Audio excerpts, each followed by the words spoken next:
Hello and welcome to another episode of Global Tantrum, the show where two international relations PhDs, your host, Steve Pally, and my co-host, Professor Galen Jackson, try to explain the post-war international system to ourselves and then hopefully to you. I've already introduced us, Galen, so we'll skip straight to the banter. How are you doing this week? All right, man. I'm trying to wait out winter by watching Alone. I don't know if you watched that show. I have. So I saw one season of this. It was what was it? The Canadian lake in like the Yukon. They've just got that's where most of them are now. It's gotten crazier and crazier. I was talking with my buddy the other day, and we just decided, look, bottom line, someone's gonna die on the show. Yep, most likely. Yeah. It's Yeah. like It is kind of weird watching him do like the weight check and then just flying him out of there. And it's like, ah, nope, you're starving to death. Can't do it that, anymore. that's even leaving aside like all the grizzly bears and wolves and Oh yeah. my biggest fear in life is being cold. So And yet here you are in Western Massachusetts. yeah, man, for Lords of the Rings fans, living in the Northeast is like living in Mordor. Yeah, that's right. Hell is cold. It's not hot. The Vikings knew this to be true as well. Um, cool. Okay, so this week we did the chip war last week. This week we are going to return to a topic that we've alluded to several times over the course of this show. The show is called the Global Tantrum because the entire international order seems to be freaking out. We don't know what's going to happen. And part and parcel of that, the enabling condition of that, is the so called death of the liberal international order. And this is something that Mark Carney, the Prime Minister of Canada, put his finger on in his increasingly famous Davos speech recently. It's this idea that the institutions that we've all come to rely on, the international institutions, they're failing. The United States is taking a step back, doesn't care anymore. It's every country for itself. The jungle is growing back is another way I've heard this described. That's actually a book by Steve Walt, isn't it? No, it's Robert Kagan. Thank you, Robert Kagan. I Yes. get those two mixed up, and I really shouldn't. The jungle grows back. It's this idea that this system, this post-war system, is somehow vitiated or in the process of dying, or maybe even dead irrevocably. And we have a bunch of questions about that. So that's what we do on the show. We ask a bunch of questions and try to answer them. So, Galen, I thought maybe we could start with just trying to describe what the liberal international order is, because people who haven't spent a lot of time immersed in foreign policy or national relations, it's kind of like, the Supreme Court's definition of pornography, right? It's like You know it it's when you really see it. yeah, it's kind of like it's really hard to lay out what it is definitionally, but everybody has this idea that like things have worked a certain way for our entire lives in foreign policy, international relations, and we have come to rely on these systems like the United Nations, like free trade, like democracy growing all over the world. And like basically none of those three conditions apply anymore. So I thought we could start with a definition. And so liberal internationalism, I'll just say there is a international relations theoretical school called liberalism. I'm not going to go into it too much because IR theory, while a lot of fun, I've come to regard as a giant waste of time. And I know how you feel about this. It's a good thing I teach an entire class on that, man. Probably because you have to. So there's kind of three basic schools. There's liberalism, there's realism, and there's constructivism. We haven't talked much about constructivism. We've talked a lot about realism. Liberalism is in contradistinction to those other two, and it's kind of built on three pillars. One is this idea that democracy does a lot of work in promoting a peaceful and stable international system. Democracies don't fight each other. This is democratic peace theory. We don't need to go into it too far. That's kind of like the first leg of the tripod. The second leg of the tripod is free trade is good for international stability. Countries that trade with each other are less likely to fight. And the third involves international institutions, international law, the idea being that these institutions, countries actually abide by them because they make things easier. They reduce transaction costs, they promote credibility. And countries are willing to be restrained by them to a certain extent because they know that other countries basically agree to that equilibrium or that set of norms or institutions. So those are the three underpinnings. It's democracy promotion, it's free trade, and it's international institutions. And you look at the second Trump administration, and they are in the process of busily destroying all three. Busily and noisily, I would say. Would you agree with that assessment overall? I have to think about that a little bit more. What I will say is, at a minimum, they are certainly not buying the type of foreign policy that, say, Bill Clinton did during the 90s, which was Certainly like not. very explicitly geared toward the sorts of things you just laid out, and starkly different rhetorically and in substance, I would say, compared to the Biden administration, which constantly was referring to the importance of the liberal, or if you prefer, rules-based international order, and did pursue policies on that basis. So yes, something different going on here. I have to think a little bit more about, whether it's destroying institutions that I think frankly haven't played much of a role in the first place. So, we'll get to Yeah, the UN in a bit, and how it has not really fulfilled the dreams of the people involved in creating it. totally. And I want to be absolutely clear. I'm making not a normative judgment about whether this is good or bad. I'm making just a positive statement, a Sure. descriptive statement about what seems to be happening right now. And Yeah. reasonable people can disagree about whether or not the liberal international order, number one, ever even existed in the first place. And I think we're going to get into that next, probably. Number two, if it existed, whether it was actually a good thing for the world. And so that's going to be sort of the subject of our discussion. And we're going to go basically in that order. I think most Americans from our backgrounds just automatically assume, yes, this existed. Yes, this was a good thing. The Trump administration, has foreign policy people and a foreign policy that is like, yeah, it existed, but it wasn't a good thing, right?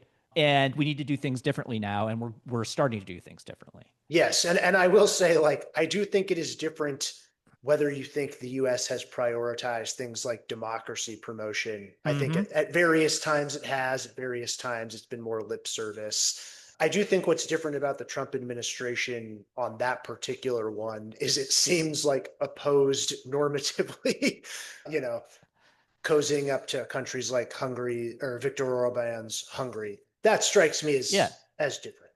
the Maduro regime in charge of Venezuela just sans Maduro, right?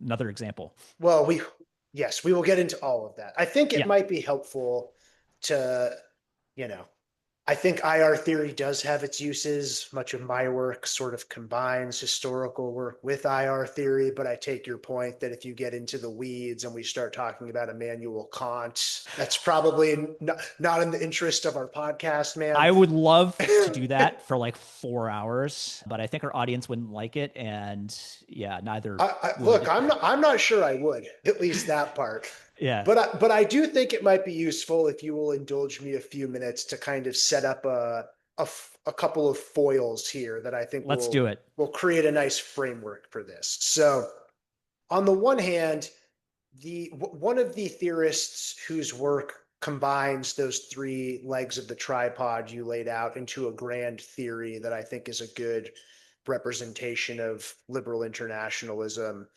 is John Eikenberry, who has written many books, but I think the most famous one that lays this out is called After Victory. And what he's doing in that book is saying, how do states try to create world order after there has been a major war, when they have this opportunity to shape what the world is going to look like after a major military victory? And he basically says they have three options. One, you can kind of just wash your hands of the situation and hope a balance of power develops on its own that creates a sort of stability. Two, you can kind of become domineering and try to play a leading role in the system without seeking the buy-in of anyone else, i.e., being an empire. Napoleon, basically. Yes, and look what happens to him. Or three, you can try to set up what he calls a constitutional order. And the key mechanism here, which I think we will spend some time dwelling on because I think it's an important principle, even if you don't really agree with his theory, is the idea of strategic restraint. Mm-hmm. And the argument is, look, if you're a hegemon, you actually might have an interest in limiting your ability to maximize your power in the wake of your military victory. Why would you want to do that? Why would you constrain yourself? The argument is, well, dominating the system in a more imperialistic way actually is going to mean maintaining it is going to be very costly. And so ideally what you would want is to be able to credibly commit yourself to constraining your own power. And you can do that in a few ways, but the main one is what you said, which is institutions. Now, there are domestic institutions, which gets to the other leg of the tripod you laid out, which is he thinks democracies because they're more transparent in theory, and they have avenues where other countries can exercise voice opportunities to try to shape the policy of the hegemon. These all make it sort of less threatening. And international institutions, whether those are alliances like NATO or economic institutions like the Bretton Woods system that emerged after World War II. And you, Currency regime, that one. yep. And you Mm-hmm. can credibly constrain yourself, and other states will buy into the system. In other words, it will have legitimacy. And that means it's going to be much less costly over the long run to maintain.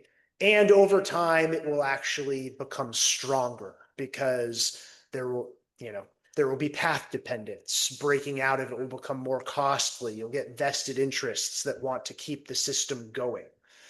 And his argument basically was, okay, maybe during the Cold War, you could argue this was overdetermined. There was the Soviet threat that unified the Western democracies.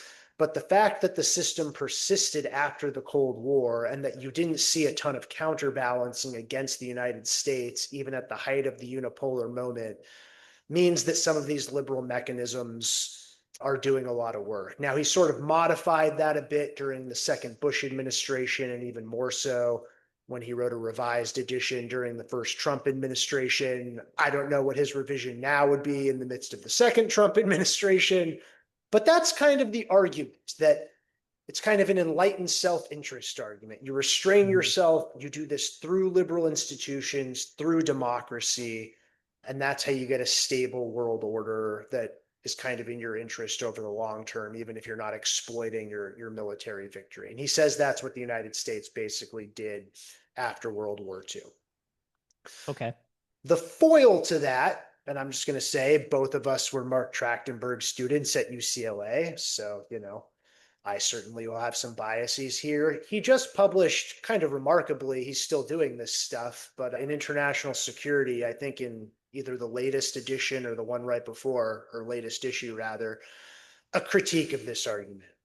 This is a major international journal for IR nerds like us, Yeah, just so for everybody knows. security studies people. Yep. Yes. If you're not reading it, you're not alone.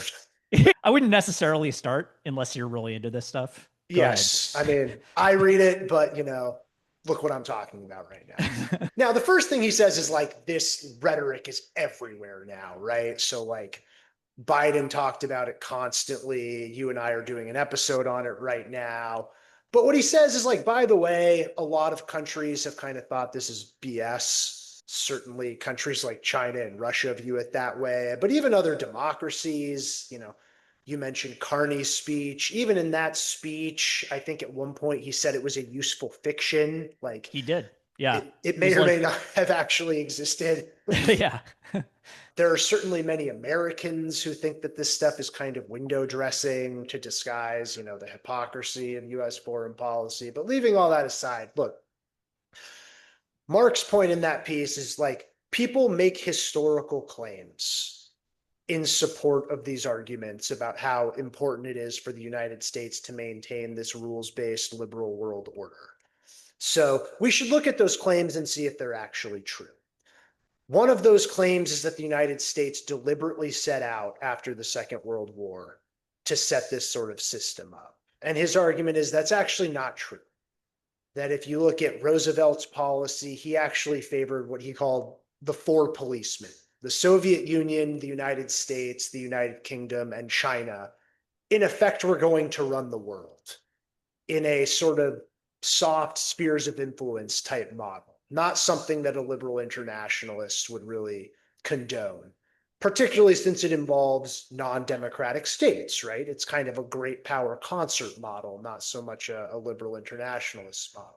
The problem was two of those four policemen were not, in fact, great powers at the end of that war, right? Correct. Which kind of makes your point for you. which is why we ended up with a bipolar system, right? Yeah, China went over to the Soviet Union basically instantaneously. China being mostly destroyed and mismanaged, predated upon for like 150 years, something like that. The UK was in ruins and it had lost much of its empire and was in the process of losing the rest. And it had gone socialist and was dirt poor. So, yeah, I think the famous Churchill quote was like, I did not become Her Majesty's first minister to preside over the dissolution of the British Empire, and then proceeded to do just that. right. But like the other key point Mark is making there is, to the extent the Cold War was stable and peaceful, and I do think there's a bit of like, I don't know how much nostalgia we should have for the Cold War.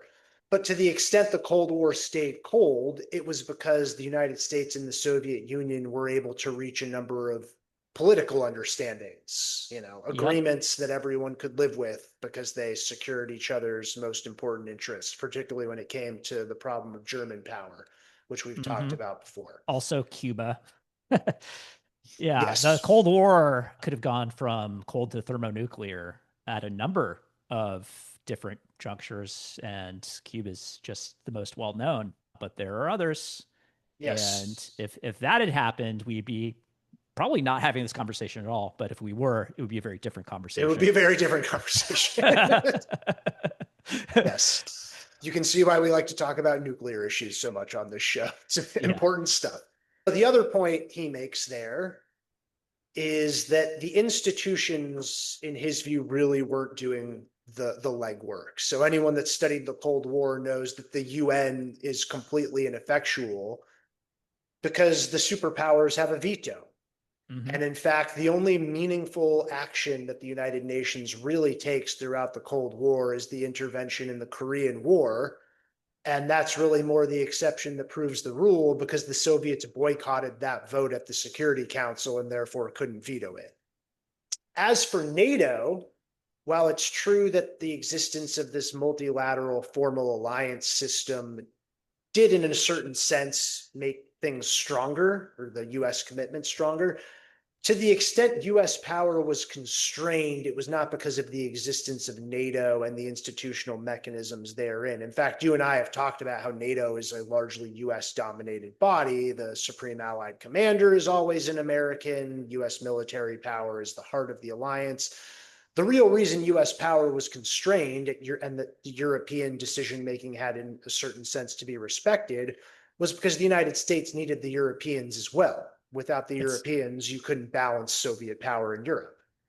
right. They were right there. And to a certain extent, this is the quintessential case of the power of weakness. It's like if you are too weak that you and that gives you a form of credibility, basically. Yeah. We have to come in. We don't have a choice.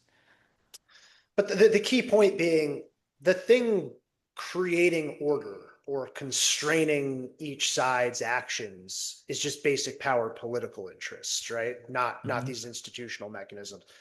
And lastly, and I'll try to speed things up so we can kind of get to the discussion, is all the Bretton Woods architecture. So things like the GATT, the General Agreement on Trade and Tariffs, the precursor to the World Trade Organization, the International Monetary Fund, the World Bank, right? And most Apollo important, reserve system. yes. And most important, yeah, convertibility, right? The Yep. idea that, was it $35 per ounce of gold. I do not recall. I think it's something like that. But like, yeah, back in the day, you could literally go to a bank and convert dollars to gold. Specie, yes. And I Yes. can tell you that gold is now $5,000 an ounce, something like that, and rising fast. So it's gone up. It's gone up somewhat. Yep. Anyway, Mark's point about those institutions, they're pretty overrated. That the GATT isn't really an institution so much as just a general framework on trade rules. Mhm. And that it's not really these institutions doing the legwork. It's the fact that the US is willing to underpin this system of fixed exchange rates through convertibility. And in fact, that the US government really doesn't like this very much because it creates a balance of payments problem that's sort of Damocles overhanging the health of the US economy, which is why President Richard Nixon goes off the gold standard in 1971. And interestingly, We're literally running out of gold. yeah. And interestingly, at least according to this article, Mark says that if you look at measures of economic openness, they really take off after the US goes off the gold standard. Moreover, and I think this is an underappreciated point, I certainly didn't have it emphasized to me until graduate school, is that Bretton Woods really doesn't come into effect until the late 1950s for a variety of Mhm. reasons. It's only in existence for, a little more than a decade. Right. And during that time, like it's kind of shot through with contradictions, and the US is looking to get out of convertibility. So his conclusions, and I think this will be a good jumping off point for the more general discussion, is like, look, people like Eikenberry say explicitly that they you said you weren't making a normative claim. He very much is. Hmm. That not only can you make this world order on the basis of liberal internationalism, one should be doing that. Right. And you should be, to paraphrase Woodrow Wilson, making the world safe for democracy. Right. Mark's argument is doing that not only does not really depend on institutions, depends on, these basic power political factors, but actually doing that can generate all sorts of problems. Obviously, non-democracies are not going to like it. And that's going to bring you into tension with them. It also means you can't really cooperate with those countries in a stabilizing way. And again, if you buy his argument that the Cold War was relatively peaceful because the United States was willing to work with the Soviet Union on a power political basis, if you're going to say you can't do that, you might have a hell of a problem going forward between, say, the United States and China. Third, you can accept legitimate constraints on your own power for self-interested reasons, or to use Eikenberry's language, engage in strategic self-restraint without accepting the liberal institutionalist model. You can do that just as a matter of realpolitik. And in fact, famous realists like George Kennan make exactly that argument. And this is reflected, I think, well, in all sorts of ways after the Cold War, but the example Mark uses is the NATO enlargement debate, where Hmm. the liberal internationalists really push it, and it's people like Kennan who think this is a bad idea because it's going to poison relations with the Russians and create, all sorts of commitments that the United States probably does not want to uphold in Eastern Europe for power political reasons. So I think those two views kind of nicely set up whether this ever existed. If it did, was it a good thing? Is it falling apart now? So I'll leave it there.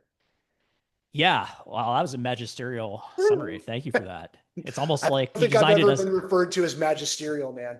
let this be the first of many times. I'll say it at least once a week on this show. Magisterial job. Yeah. So yeah, I think you've set this up really nicely. And the questions are once again, did this ever truly exist independent from the power of the United States? And number two, if it did, was it a good thing?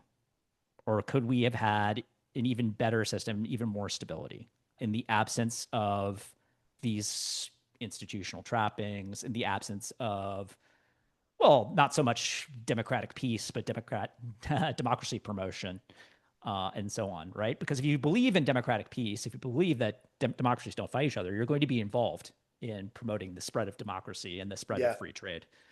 And like every single one of these claims, theoretical claims, can be challenged empirically. They can also be supported empirically, right? I think honestly, the place to look though, for the purposes of our discussion, we're going to condense all of this, is to go back to my favorite decade, and perhaps yours. You're a little bit younger than me, but it's definitely my favorite decade, the 1990s.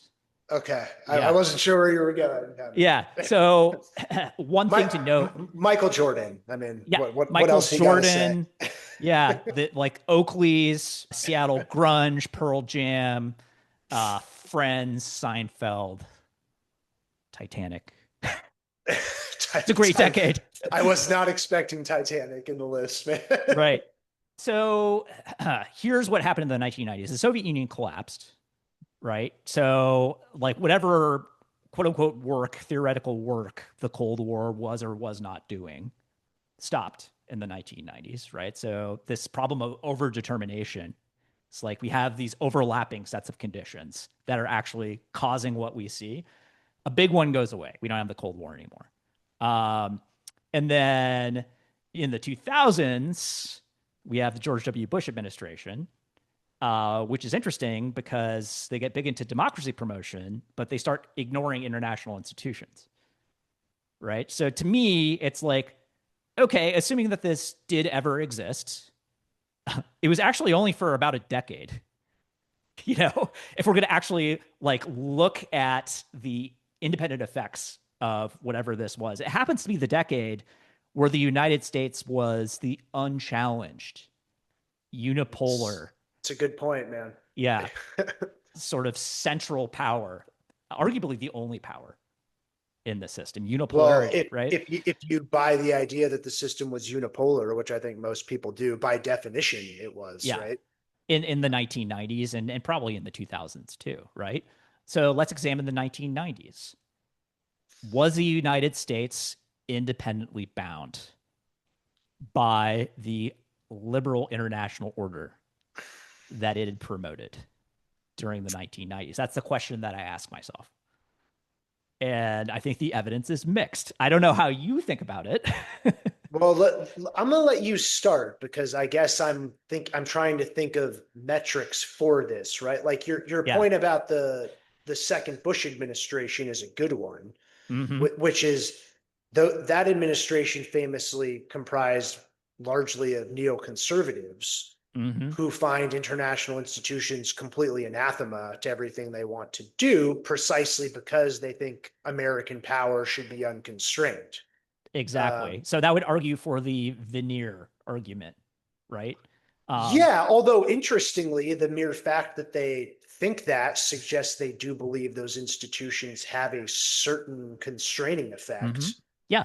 unless So you just ignore them, which all is of what they this, ultimately did. yeah, all of this comes to a head, to a crux in the Iraq interventions. Yes, yes. So Gulf War One, what was it? Operation Desert Fox. Desert Storm. Des- No. well, Desert Storm was Gulf War One. Yeah. Desert Fox was the air campaign in like 95 or December 6. December 1998, It was later than I thought. which whoever named that operation really screwed up because they unwittingly named it after a prominent German commander during World War II, one Oops, Erwin Rommel. Rommel. I didn't even think about that until now. Number 3, we've got what, the Balkans intervention, Yep. and number 4, I mean, it's the 2000s. Well, you could say Afghanistan and Iraq, right? So let's kind of take those in chronological order and evaluate. I think you could also say like Chinese accession to the WTO is another interesting case because, well, anyway, we'll get there when we get there. But yeah, Gulf War One, Desert Storm, we did get the Security Council vote on that Yes. before doing it, right? And the first Bush administration famously did talk about a quote unquote new world order, right? Mm-hmm. And it did get, I think it was resolution 687. Yeah, Nice. it got a Security Council resolution to support that action. It was a wildly successful military campaign. It ultimately did not solve the problem, which is why the United States invaded Iraq 12 years later. That's a different discussion. But, the Soviet Union, which was still around at the time, supported it. Even a number of Arab countries were involved in the coalition that ultimately expelled Iraq's forces from Kuwait in 1991. The question I have is like, let's say the Soviets had vetoed that, or you hadn't had as much multilateral buy-in, would the United States not have gone to war? I think the US ends up doing the same thing. I don't I know what the documentary evidence says, but you do. And Yeah, I mean, like, and if you look at what they're talking about, it's not about making the world safe for democracy or strengthening international institutions. It's about making sure Iraq doesn't become an oil hegemon, exactly. or things like that. Now, like, it does say something that they decided to act through an international institution. I think you can't dismiss that, but the driving force here to me remains power political in nature. Yeah. Yeah, it's a key tenet of selective engagement foreign policy, which is nobody controls all the oil at once. And Iraq was headed for an oil monopoly, especially if they had gotten as far as Saudi, right? Now, you might say also, like, I'll throw the other side a bone. Like, I do think the principle of like just swallowing up another country Yeah. did play some role, Mm-hmm. but I just don't think that was the dominant factor. But to the extent that was something on people's minds, sure, that is a tenet of international law, and that would go in the liberal internationalists column. We should add Rwanda to the list. Just Well, quick Rwanda reminder. is a failure to do anything during what was clearly a genocide. Correct. And the United States performed all sorts of verbal gymnastics to not have to say that it was, saying things like there were acts of genocide. Right. Uh, So that's a like in distinction to the Iraq intervention, which had a clear sort of economic power political reason. It's like, well, we don't want genocides. That's against international law. We don't want countries taking one another over. I would argue that like a genocide is worse than that, obviously. It's like just because Iraq had invaded Kuwait doesn't mean that they were exterminating the Kuwaiti population the yeah, way that the Hutus were exterminating the Tutsis inside of Rwanda. But Rwanda had no economic value, no oil, and was in the middle of Africa. And we were like, good yeah, on that. and by the way, just to make the point a little even more clear, Saddam Hussein used chemical weapons against Iran during the 80s and Mm-hmm. against his own people, I think in 1988. And we now know the United States was well aware of that and basically took the position, well, that's not great, but we don't want the Iranians to win the war. Yeah, So the issue, like the reason US policy flips a few years later is that the strategic interest flips, not because of any concern about human rights violations. So totally. Okay. So those are two cases kind of in distinction to one another. We can talk about the Balkan interventions by NATO, led by the United States. I'm trying to remember if the US tried to get traction in the Security Council. I feel like we probably did. I think I can't remember if it was actually brought to a vote and the Russians were made to actually veto it. But Yes. but the reason that there was not a Security Council approved resolution was because the Russians did not support it. If we're talking about the 1999 intervention. Right. Yeah. In over Kosovo, right? Yes. Exactly. And like they could be reliably expected to not approve it. Yeah, but Russia, this was a new, supposedly democratic Russia. Um, Plenty of questions about whether or not it actually ever achieved democracy. And if so, to what extent, right? Peace theory says that like there's a bright line between democracies and non-democracies on this stuff, and Russia never really qualified because it was Yeah. so unstable. I can't recall, but I really doubt China would have approved of it. I know China ultimately was very upset because the United States bombed bombed its its embassy. embassy. Yeah, that was pretty upsetting. Yeah. Whoops. Sorry, guys. In Belgrade, Yeah. right? That was basically the answer. Hey, our bad. Yeah. Sorry, we killed a bunch of your nationals and blew up your embassy. It's a So, bad look. but given everything I know about China's prioritization of the principle of non-interference in other countries' domestic affairs, I sort of doubt they would have approved it. Now, the US did act through NATO, Yes. and for some people that added a certain amount of legitimacy to it. I think I remember one professor referring to this as an action that was considered legitimate but illegal, which Sure. That's speaking of verbal gymnastics. That seems like a healthy dose of sophistry for sure. Um, but reasonable people can disagree. And yeah, the question becomes: do you consider NATO an international institution or a military alliance? I consider it the latter. Yeah, generally do as well. They have a lot of military capability, and there's a supreme commander. That doesn't seem so Yeah. much like it. I mean, obviously has institutional aspects. It has like a headquarters, things like that, um, and meetings with like lots of fancy wine poured, and so on. Anyway, I like yeah, that. we So then, uh and then, we didn't oh, go go ahead. for it. Oh, I was just gonna say we like point being we didn't get sign off on that one, and we went ahead and did it anyway. And the Russians and Chinese howled about it. And the Russians were supposed to be at least like putatively not enemies anymore. Not like the 90s were a weird period in Russian American affairs just because Russia was so unsettled. But at a minimum, we can say that they were not enemies at this point in time, and they were trying to cooperate on a range of issues. I mean, certainly like different from today, for Yeah, example. and different from the 1980s as well.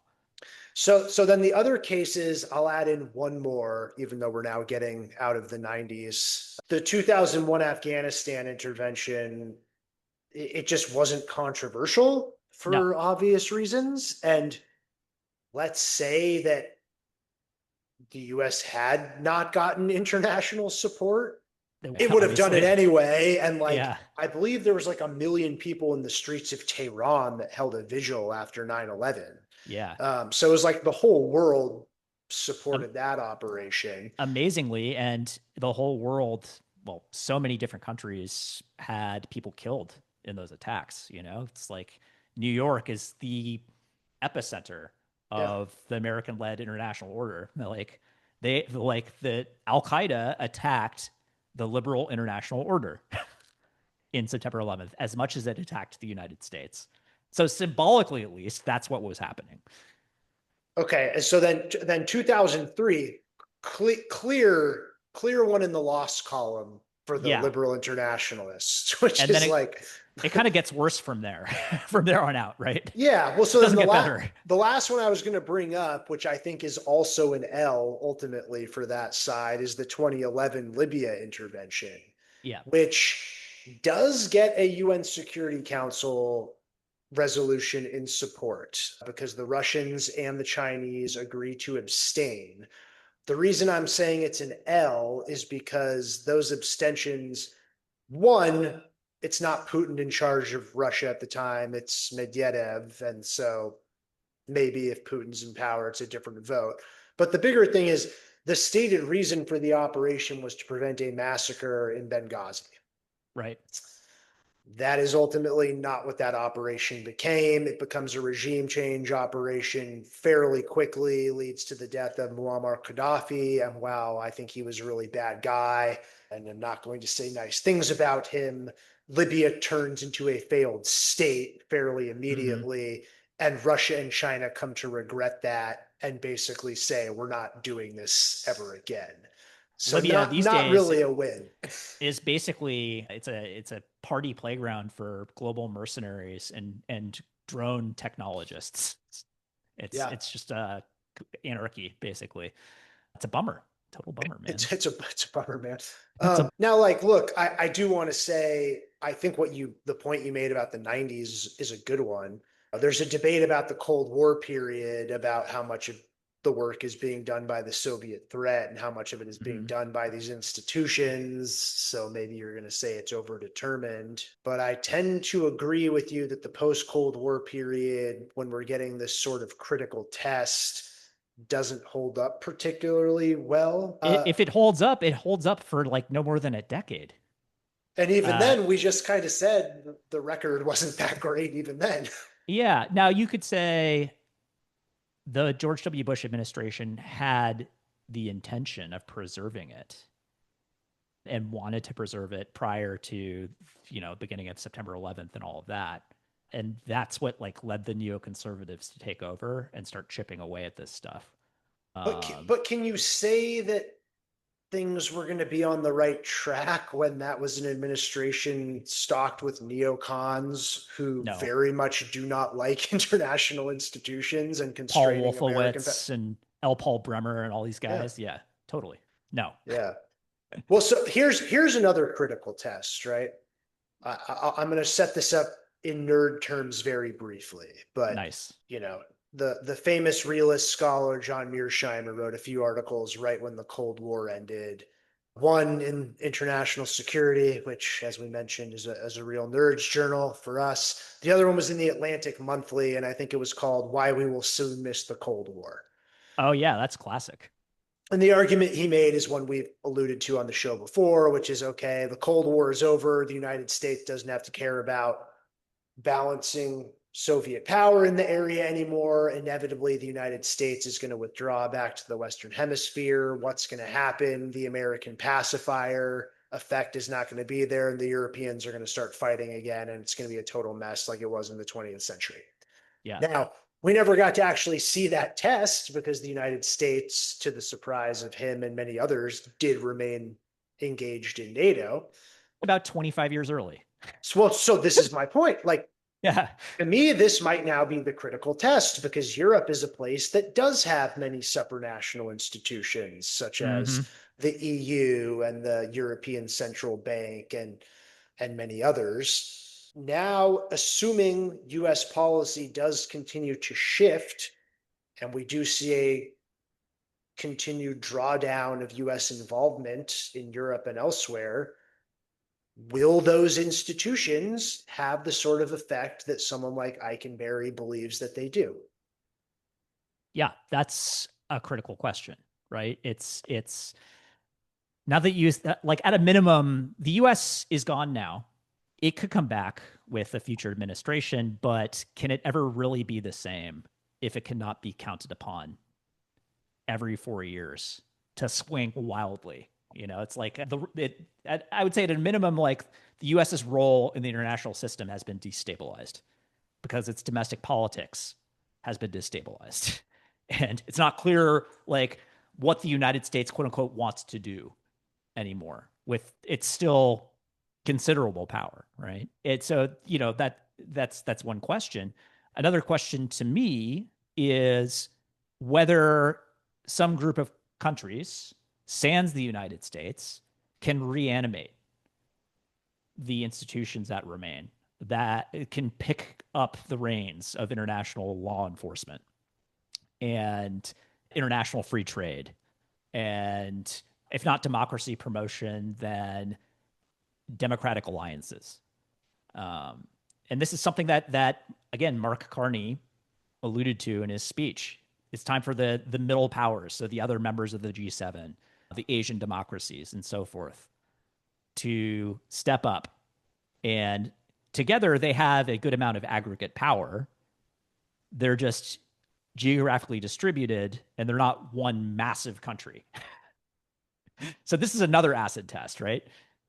Yeah, I mean, it raises more questions to me than that. I mean, Yeah. first, like, I'm not quite at the point where I think, like, you know, the withdrawal of the US to a like 1930s style isolationist position is a foregone conclusion. Like, Mm-hmm. I found it at least somewhat interesting that the Secretary of State, Marco Rubio, I don't know if the goal was to like patch things over a bit with Europe, but the tone of the speech he gave a few days ago was, Conciliatory. in, Yeah. in stark contrast to the, what we talked about during the Greenland episode, for example.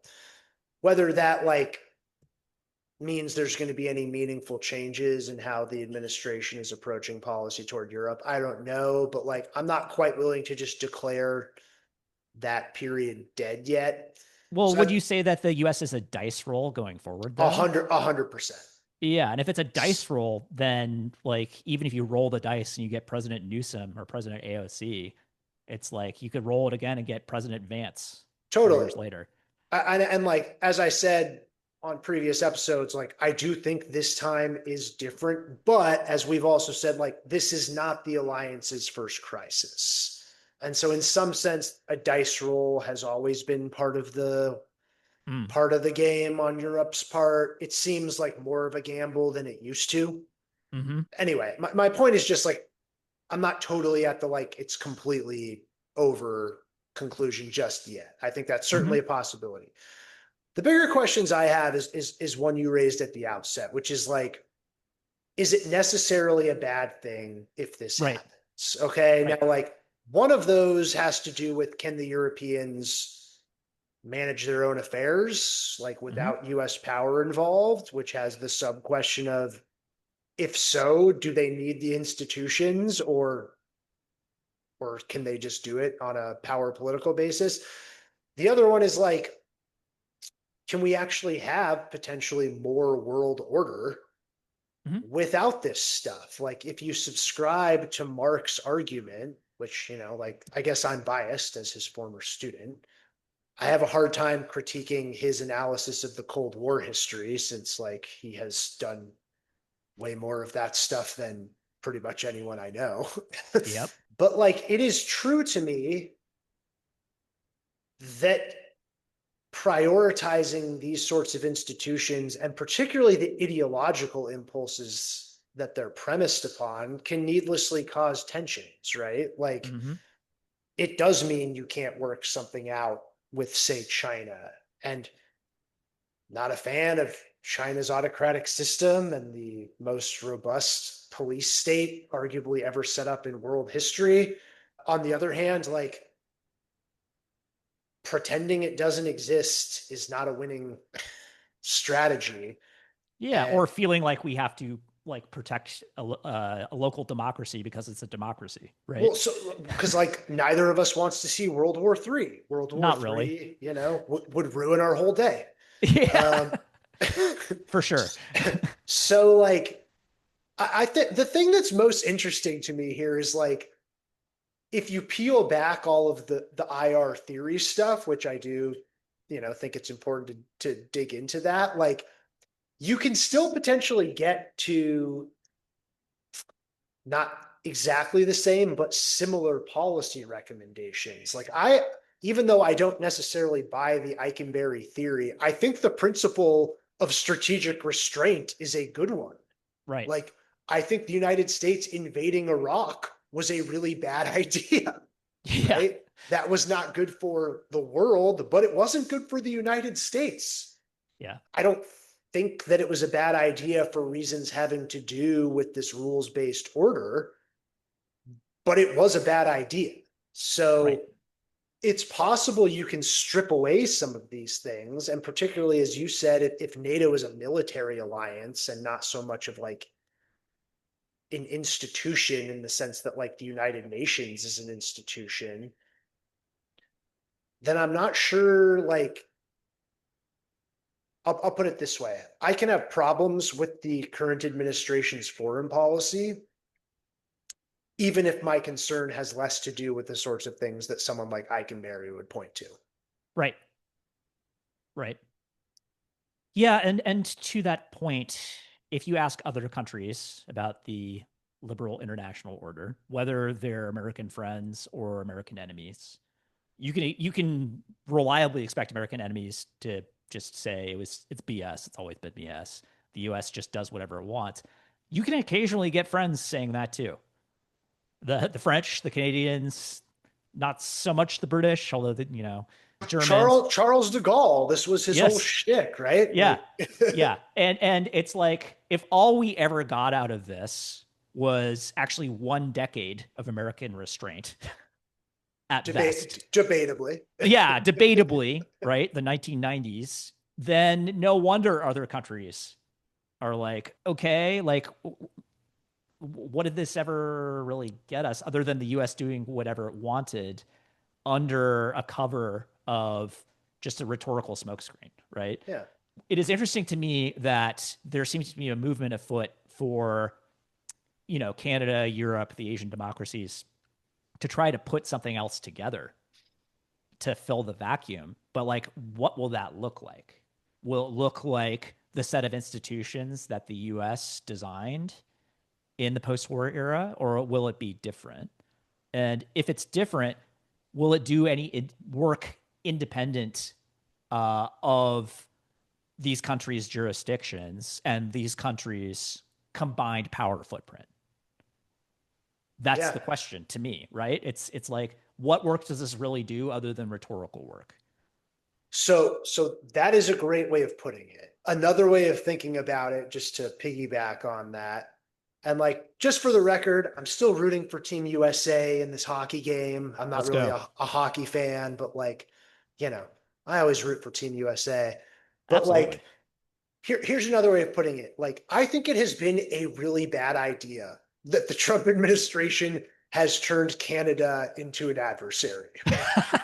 Like, And I don't, Denmark. yeah, I don't know why you would do that, right?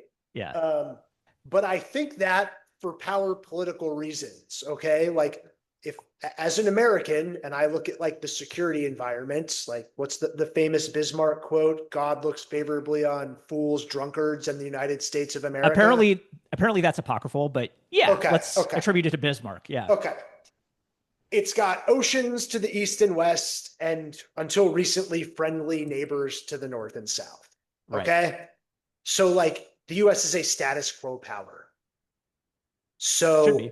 So why would you turn your friendly neighbor into a potential adversary in a way where, like, the damage potentially could be irreversible or could take a Hmm. very long time to The work it out? Canadians are whispering about going nuclear. They're And taking it like, extremely seriously. are you surprised? No. It like makes total sense that they would be thinking in those terms, right? Yeah, maybe Trump and his people are just shit posting, but like they've said enough behind closed doors that you got to take it seriously. Yes. So Yeah. like I agree. If Eikenberry's point is like you should practice strategic restraint, I'm all for that because like the United States can get security by having good relations with Canada. It would be dumb for the United States to go to war with Canada and fight, a decades long insurgency Right. like And what your across a point massive is, landmass. You your don't your need NATO as an institution to do that. You just need to follow basic power political sense. yeah, you need common sense. Your point is there's lots of different flavors of restraint, Yeah. and there's the liberal international flavor, which maybe it's too much flavor. Like maybe you can strip that out and just do vanilla common sense. Right?